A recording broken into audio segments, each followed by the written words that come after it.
saya menyerahkan data itu ke daerah. Jadi usulan penerima bantuan sosial itu kita serahkan kepada daerah. Jadi kami tidak melakukan verifikasi. Ini kenapa dihapus? Ternyata setelah kita cek, ternyata daerah yang menghapus, bukan kami yang menghapus.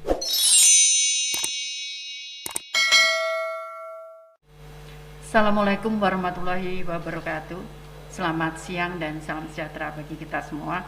Yang saya hormati Pak Mendagri, Pak Menteri Kesehatan, dan rekan-rekan media, kami ingin menyampaikan bahwa dalam rangka PPKM, maka pemerintah memberikan kelebihan atau bantalan, kalau istilahnya Bu Sri Mulyani, yang lebih besar dibandingkan kondisi normal.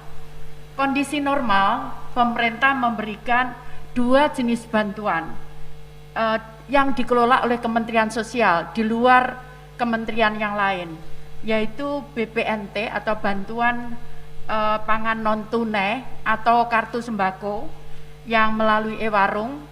Nah, dan PKH, program keluarga harapan, itu dalam kondisi normal. Kemudian pada saat COVID, maka pemerintah menurunkan bantuan sosial tunai. Kalau BPNT atau kartu sembako itu nominalnya per kepala keluarga itu Rp200.000. Kemudian untuk PKH itu tergantung, karena itu meskipun PKH jumlah keluarga penerimanya tuh 10 juta, namun impact daripada penerima bantuan, karena satu keluarga bisa 2-3 orang yang menerima bantuan. Kalau mereka punya anak SD, SMP, SMA, maka mereka bisa menerima 5 jenis atau 4 jenis bantuan, tergantung keluarganya. Sehingga total sebetulnya yang dibantu oleh pemerintah itu dari PKH 33 juta sekian. Jadi bukan hanya 10 juta keluarga penerima, karena itu menyangkut jiwa. Kemudian bantuan sosial tunai pada saat awal 2021, karena diprediksi saat itu bahwa COVID akan selesai di bulan April dengan pertimbangan-pertimbangan bermacam-macam termasuk vaksin, maka kemudian bantuan sosial tunai yang diberikan kepada 10 juta keluarga penerima manfaat itu diberikan dalam 4 bulan. Nominalnya Rp300.000 per bulan, 10 juta. Nah, kemudian perlu kami sampaikan bahwa BPNT atau kartu sembako dan PKH itu beriringan. Jadi sebagian besar keluarga PKH, keluarga penerima bantuan PKH itu juga menerima bantuan BPNT atau kartu sembako. Sehingga saat terjadi PPKM kemarin, diputuskanlah penerima PKH dan bantuan sosial tunai diberikan tambahan beras masing-masing 10 kilo.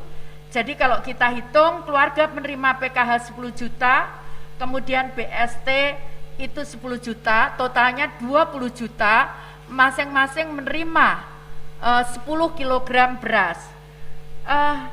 Di perjalanannya adalah setelah kita hitung bahwa tadi saya sampaikan bahwa keluarga BPNT penerima bantuan sembako ini jumlahnya 18.800.000, itu yang gandeng dengan PKH itu 10 juta.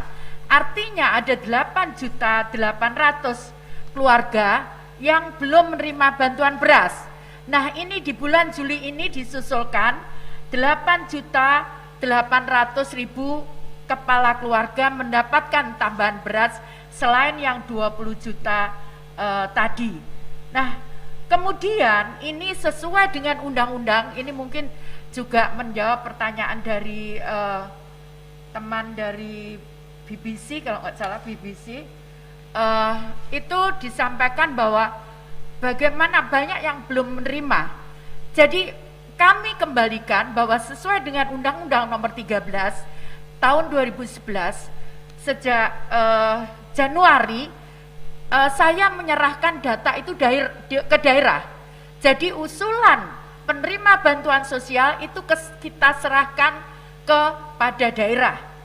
Jadi kami tidak melakukan verifali.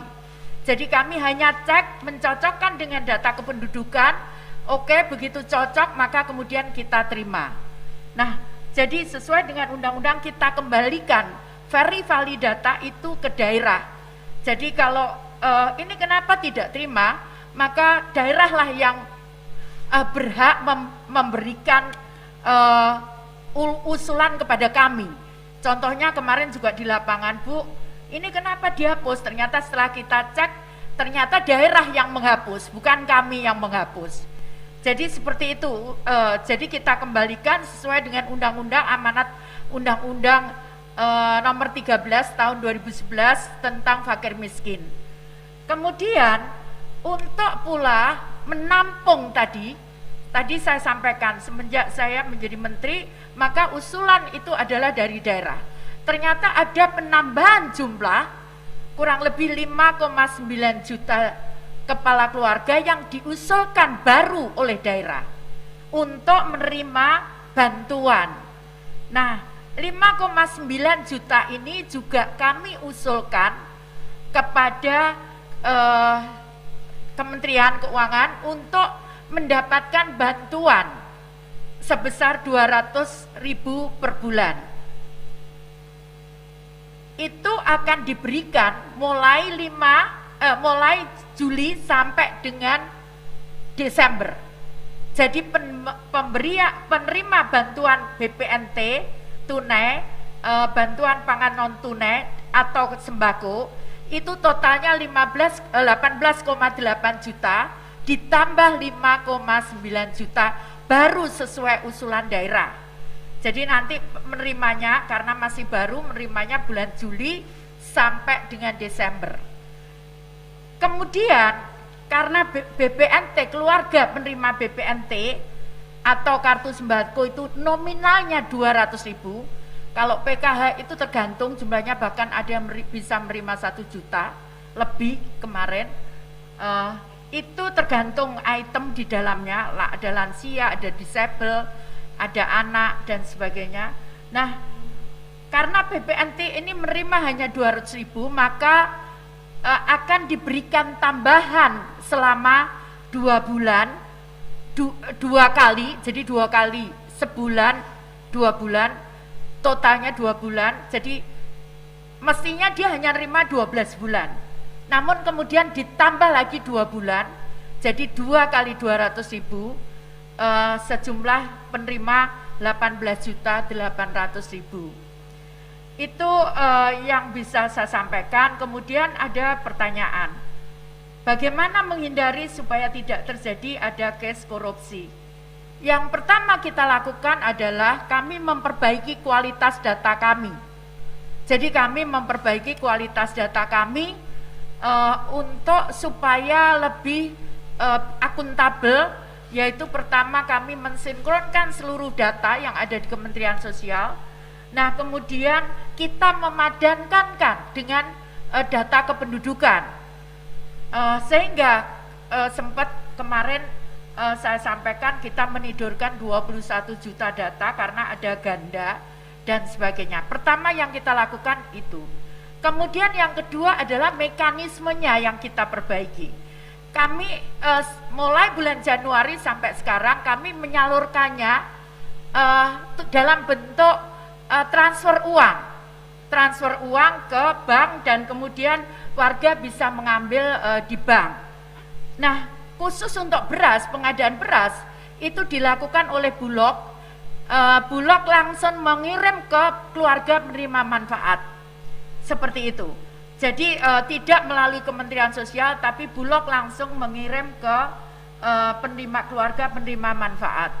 Kemudian yang ketiga, mudah-mudahan kita bisa launching nanti tanggal 17 Agustus.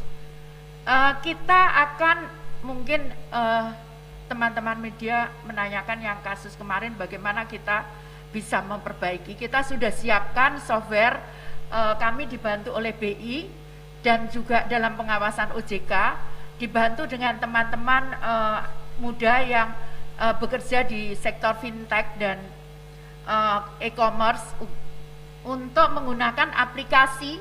Jadi nanti belanja bisa di mana saja, bukan di e-warung saja, tapi bisa di mana saja menggunakan fitur itu.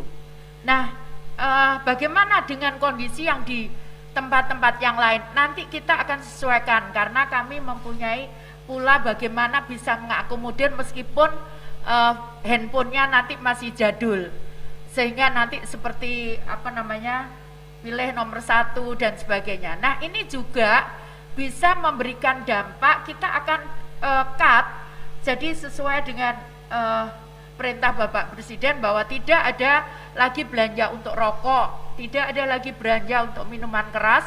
Maka dengan fitur itu maka kami akan bisa membatasi, tidak ada lagi belanja untuk, karena nggak bisa keluar uang bayarannya kalau itu digunakan untuk beli minuman keras ataupun beli rokok. Jadi seperti itu fitur yang akan kita buat. Seperti itu kira-kira. Jadi kemudian yang berikutnya pertanyaannya adalah,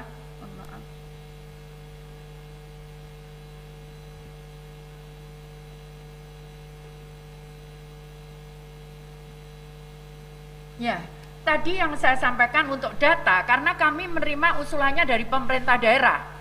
Jadi kemarin sempat kita verifali, jadi mulai bulan Januari sampai akhir Juni kemarin daerah melakukan verifali di lapangan, maupun mereka yang misalkan ini mereka non-eligible kan, atau mereka mengusulkan baru. Nah, tadi saya sampaikan ada usulan baru kurang lebih 5,9 juta, dan ada pula yang di non-eligible kan. Ada yang non-eligible itu disebabkan macam-macam, ada meninggal dan sebagainya. Tapi kemarin kita sempat lihat di lapangan sebetulnya masih layak. Nah, kita komunikasi dengan kepala daerahnya untuk bisa diperbaiki datanya di kemudian hari. Saya kira demikian rekan-rekan semuanya. Terima kasih.